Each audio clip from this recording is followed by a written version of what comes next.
Welcome to Levels with Value Deep Dive. We turn complex info into, well, knowledge in entertaining ways as best as we know it. Today, Richard's Avenger Mazer is on standby with something epic. We're diving into ancient biblical texts, but maybe not how you expect. We're looking at interpretations suggesting encounters with extraterrestrial beings, advanced technology. So what do you know about angels, heaven, even demons?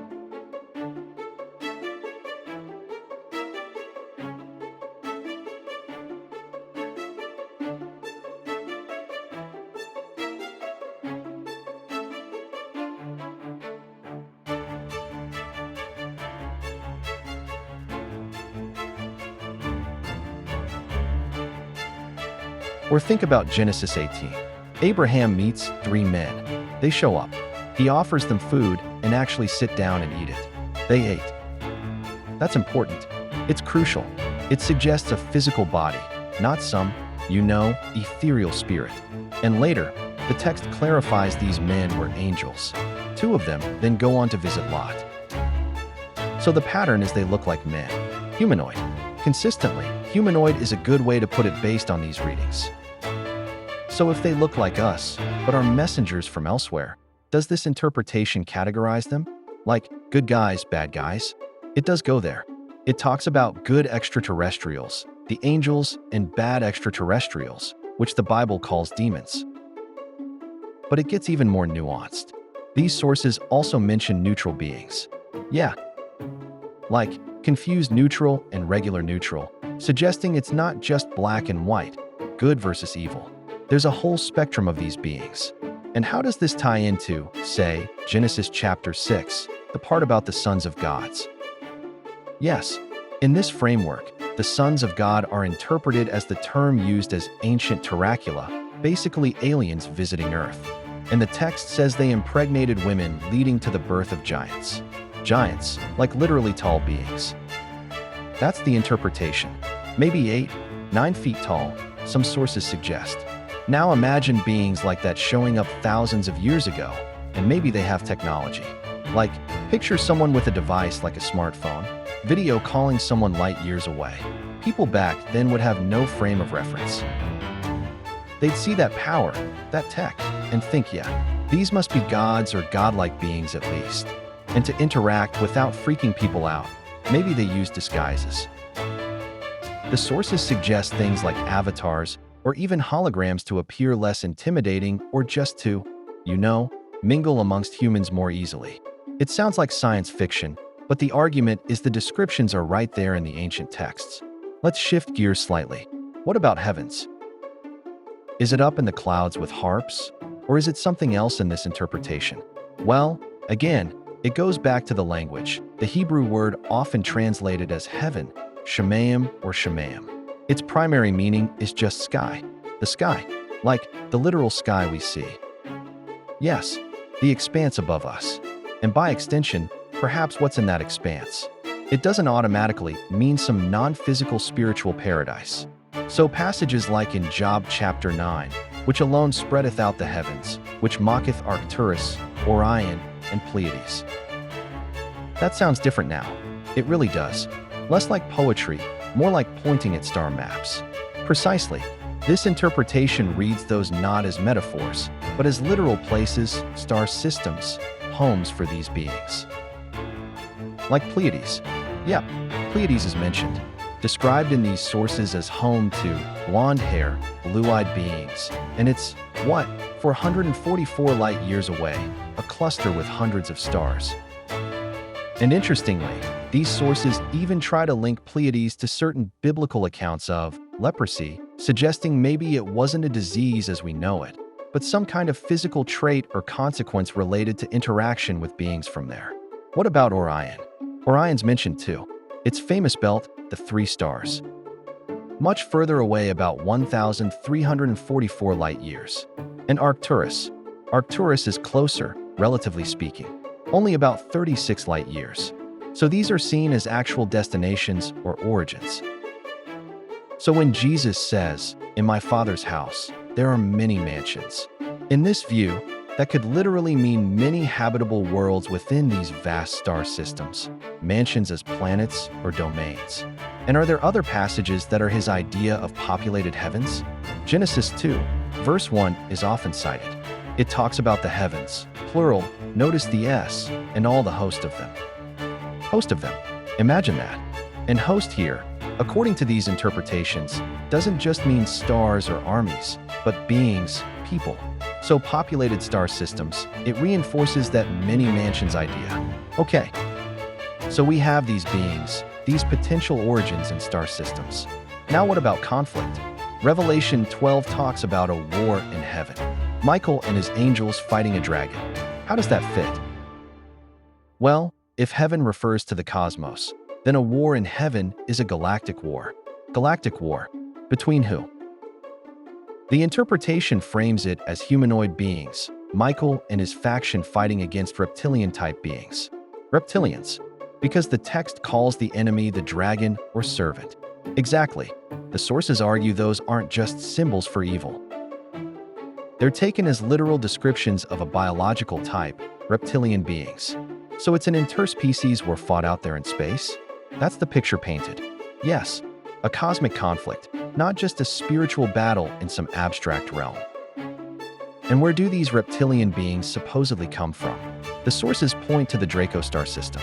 They even name specific figures like an old devil called Tanush and a new devil, Halal, his offspring, both described as powerful serpent humanoid leaders. Serpent humanoids from Draco. Okay. In this war, how widespread was it? Who else was involved? Well, Lucifer, or the devil figure, is said to have taken control of 1/3 of the heavens. A third of the heavens, meaning galaxies, star systems, interpreted as galaxies or major star systems. Imagine, including Draco and maybe even extending to places like the Andromeda Galaxy, which these sources say is home to more exotic-looking beings, including an insect clan like beings resembling wasps or mosquitoes. Insect clan. So a truly vast, multi-species conflict across different galaxies. That's the scale suggested by this interpretation of Revelations. So if we entertain this premise ET's advanced tech, then other biblical descriptions might start to look different too, like chariot of fire, or whirlwind, pillar of fire, cloud pillar. Could these be descriptions of spacecraft, UFOs? That's exactly how they're interpreted. Think about Ezekiel's vision. He describes this wheel, a craft that can move in any direction up, down, sideways without turning, like a modern drone or advanced aircraft. Precisely, or John's vision and revelation of the New Jerusalem coming down from heaven. In this view, that's not a symbolic city. It's read as a description of a massive mothership made of materials described as, like, solid crystal and gold descending from the direction of Orion. And what about Elijah? He was taken up to heaven in a chariot of fire by a whirlwind. 2 Kings 2.11. Again, think about the perspective. Thousands of years ago, you see a craft, maybe metallic, maybe emitting light or heat. You wouldn't have words like spaceship or engine, so you use what you know. Chariot for a vehicle, fire for intense light or energy, like the brightest thing they knew, maybe a lantern flame amplified. And the whirlwind, that's interpreted as the transport mechanism, like a tractor beam. Think of Star Trek. Check this. Elijah being beamed aboard the craft. Enoch earlier, another figure who was taken up. Enoch is key in some of these interpretations. He was said to have been picked up, interacted extensively with these beings, learned things. And his book, the Book of Enoch, which isn't in the Standard Bible, is seen as crucial because it supposedly detailed all this extra regular business and tied it all together, maybe too clearly for some authorities later on. Well, Zechariah chapter 5 describes a vision of a flying roll, interpreted as a flying cylinder craft. And Zechariah even gives dimensions, 20 cubits long, 10 cubits wide. That's pretty specific, like technical specs. And these sources describe these cylindrical craft, sometimes called AD beams, as having windows. They were supposedly used for transport, almost like futuristic dump trucks. Dump trucks. for hauling gold according to these interpretations, taking it up to a larger mothership called Nibiru, which in turn is identified with the battle star mentioned in Revelation. So really specific, detailed technological interpretations of these verses. Now this is all fascinating, but to really grasp how these beings and ships could operate, move across galaxies, maybe even appear and disappear, these sources challenge something deep. Fundamentally, right, our concept of dimensions.